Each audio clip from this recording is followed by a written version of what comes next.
Chappell Roan is a pop star, a lesbian woman who grew up in a very conservative background, and she also uses many drag aesthetics in her current music.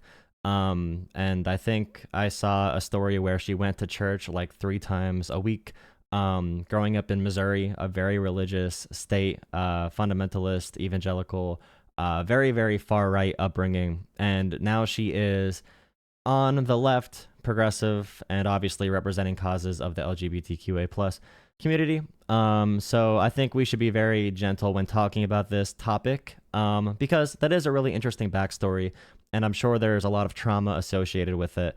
So taking our sensitivity into mind when criticizing her is a really big deal. And the entire celebrity culture that expects celebrities and pop stars and whoever else to have really nuanced political opinions is really ridiculous. And I think we should all say that right away. And you might say that, okay, you are a lesbian woman who uses drag aesthetics in her music.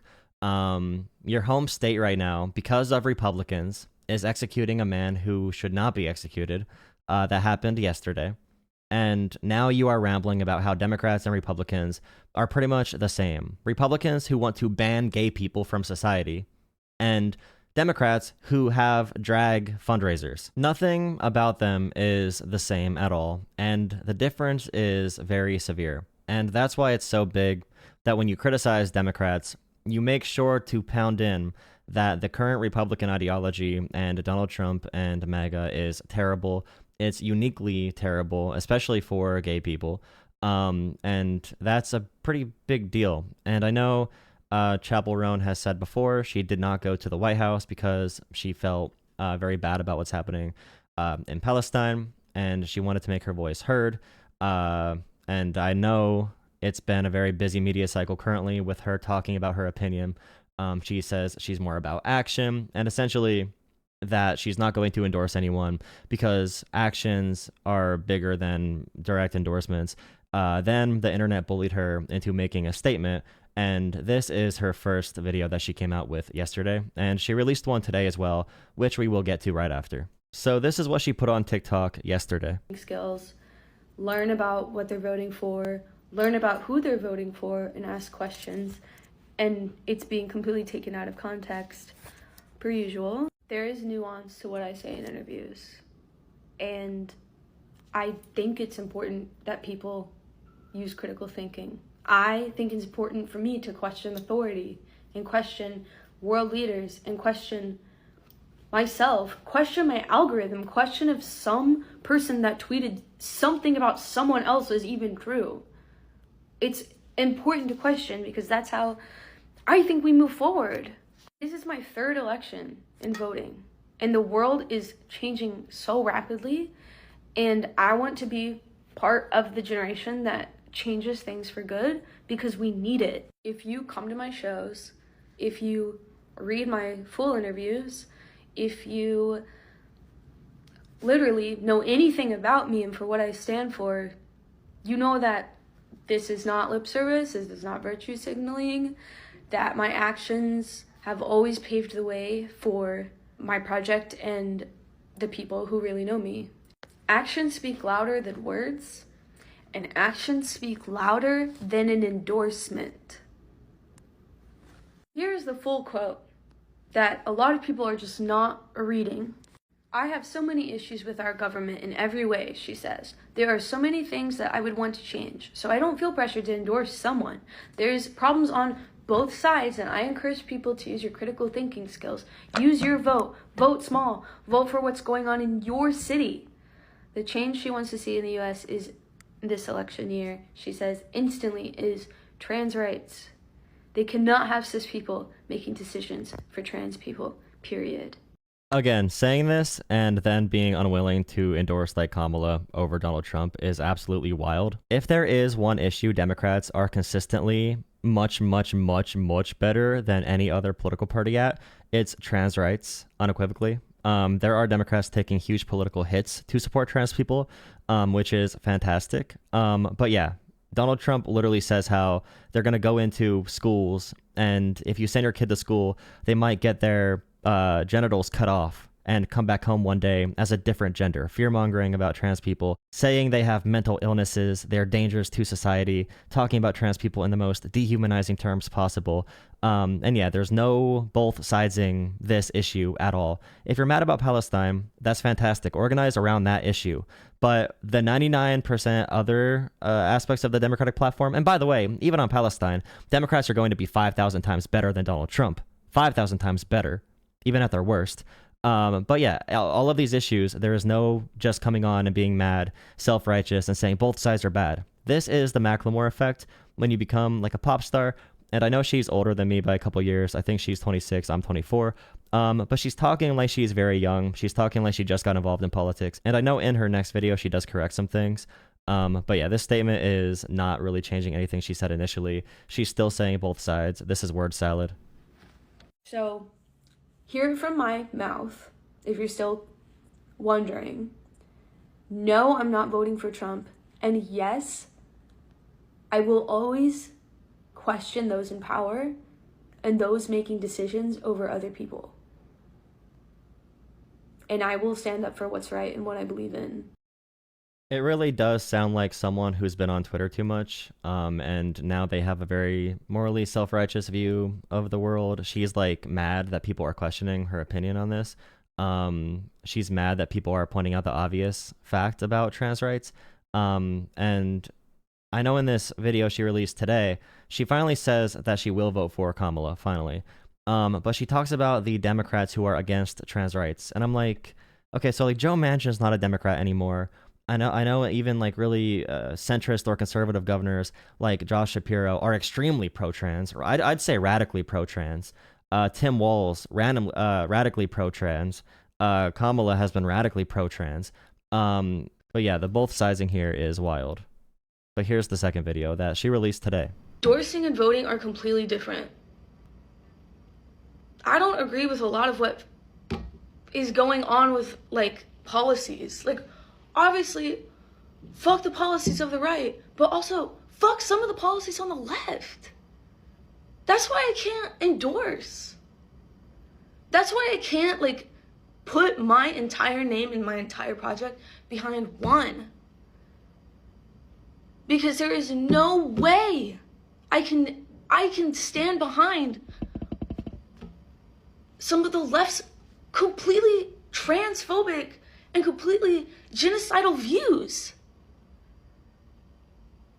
So yeah, there are huge problems on both. You know what is right and wrong, and so do I. Fuck Trump for fucking real, but fuck some of the shit that has gone down in the Democratic Party that has failed people like me. I feel kind of bad because, and failed people like me and you, it's really awkward, but I feel bad because this is not someone who should be expected to give their political opinion. I know she has a big platform because of music, and it's a general problem with the celebrity culture in general and expecting celebrities to be our heroes and our leaders and our thought leaders and everything. And she has opened herself up to being an activist and talking very prominently about political and social topics. But still, this is not a person, obviously, who should be giving long winded input on these topics. The way she's approaching this conversation in general sounds like someone, and I'm sorry, I don't know if this is offensive, but I thought she was just like turning 18 or like 20 by the way she's talking. When I looked up that she was 26, I was a little bit surprised that she's older than me. It might just be how she talks. She's a pop singer. She's using a lot of like, come on, bro, like really, bro, the system gotta come down, bro. She sounds like the pop lesbian version of Joe Rogan right now. But yeah, I feel bad almost that she's being expected to give this like intellectual take on this. Me and you. And more so, Palestine. And more so, every marginalized community in the world. So no, I'm not gonna settle for what the options that are in front of me. And you're not gonna make me feel bad for that. So yeah, I'm voting for fucking Kamala. But I'm not settling for what has been offered because that's questionable. It's questionable that Yes, we know This is how someone sounds when they first come into politics. When they first start reading a book or they first become educated about something, they see the world as more complicated than they originally thought. So now they think they understand all of the mysteries. They have so much confidence, but not enough information. Yeah, things are questionable. Things are very debated. Things are very hard. Politics is tough. Every political movement is tough. That's what politics is. The power struggles and the organizing it takes to really change how these different policies are done is extreme. It takes generations sometimes. It's very hard work that we are doing here. And again, we need to be sensitive to her experiences being a celebrity, and also yelling at someone never changes their opinion. Yelling at them, getting in the comments. I know people are going to do that. It's TikTok, it's Twitter. But anyone who's sending a message about this, be calm, be chill. You know, not everyone's going to be a political expert or a political junkie or like, you know, watch politics 24/7. If she's passionate about these issues, she's on the right path where her values are. And now we just have to talk about what real organizing means, what pragmatism means, how we get some of these changes to actually happen. And I know like Macklemore is like 50 years old and still does not understand that, but hopefully Chappell Roan does end up turning a page on that turning a page on that issue.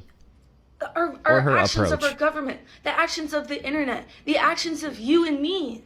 If this is what you are not understanding, you know what? Endorsing someone, if someone is publicly endorsing a political figure, that doesn't even mean that they're gonna fucking vote for them. Because as I said in my other video, actions speak louder than words. And I'm not gonna let this narrative of like me not playing both sides. No. This is not me playing both sides. This is me questioning both sides because this is what we have in front of us. So if you look at my statement and you're still like, she's just playing both sides, like she doesn't want to, no, you're not getting it. I'm critiquing both sides because they're both so fucked up. Voting is all we have right now in the system. And so I encourage it, yet again, vote for who in your mind is the best option for what we have right now. Because it's all we can do. And I hope this makes it clear that no, I'm not picking the sides of what we have right now. Yes, one's obviously better than the other. Okay, that last part is all she needed to say. And it's probably more substance than the other 20 minutes that she released of her talking about it. But yeah, we're voting for Kamala. We don't agree with everything. Some of it's really bad. American policy's bad. But the presidency is not where we focus our organizing powers. If you really want to change the government, all the presidency is the executive. They will be in charge of our military. They will be in charge of directing executive actions, enacting laws that we do pass through Congress. But what's really going to change American policy is influencing races all throughout the country, all throughout cities, counties, states, federal government. Changing those people changes the actual U.S. policy. The president's not going to bring the change that we need to see, but they can destroy. They can play a role in making things much worse, which is why we do not want Donald Trump, who wants to take away the Department of Education, the EPA. He wants to reduce things like the Clean Water Act. He wants to make being gay and trans illegal, basically. He wants to take away women's reproductive rights. He wants to pass a national abortion law. I know he says he doesn't, but he definitely does because his actual words say that. His public opinion is different, but his real opinion is that he wants to pass more punitive laws for women, who wants to dehumanize immigrants, who calls immigrants savages who are poisoning the blood of America. So many black and brown people in America today under attack with rising hate crimes directly because of Donald Trump. All of these issues matter tons. And if we cannot elect someone in America who can humanize black and brown people, how do you think Americans are ever going to care about what's happening to black or brown people overseas, especially in Palestine? If we cannot even treat American citizens and legal immigrants with respect as human beings in America, if we elect Donald Trump, who's using that rhetoric, how are we ever going to change a page on our foreign policy relations when it comes to Israel? These are things to consider. These are real things to consider. But yeah, if you're a fan of hers, please vote Kamala. If you need to learn more about organizing, follow my page, shoot me an email, shoot me a message on Discord. We can talk about what real organizing means, how you get that done, where you need to go, how to orchestrate political power, and how to get things actually moving and changing. There's so many great organizations at your community, across states, counties, wherever you look. There are great organizations focusing on moving real things in politics. We're supposed to vote for Kamala because we want Democrats in charge so we can pressure Democrats. If Donald Trump wins, we might not be legally allowed to organize anymore. We might not be allowed to even organize, let alone push any politicians. And the entire next 4 years will be consumed with beating Donald Trump and preventing Donald Trump from destroying America. Instead of, if Harris wins, where we can focus on pushing Democrats to be in a better position. And the Biden admin's actual policies were fantastic because we elected him and pushed Democrats more to do things like the infrastructure bill, the CHIPS Act, the Inflation Reduction Act, and so many other different initiatives that the Biden admin has done. Politics is not fun. Politics sucks. It's really not enjoyable. Things are very difficult. They are hard to change, but they can be changed if we look at things through the right lens, and we keep everything in perspective. But yeah, definitely please drop a like and subscribe. Add a comment on what you think. Do you agree with her? Do you think it's worth voting? Should you be voting for Kamala Harris or Donald Trump? Especially on the platform of trans rights, which she talks about, and Palestine. I think Kamala Harris is much better, but what do you think? Please like, comment, and subscribe. If you want to submit any videos for me to react to or any topics, feel free to email me or message me in Discord. But yeah, also become a Patreon, please. Patreon, yes, whatever that, Patreon, money, please, money.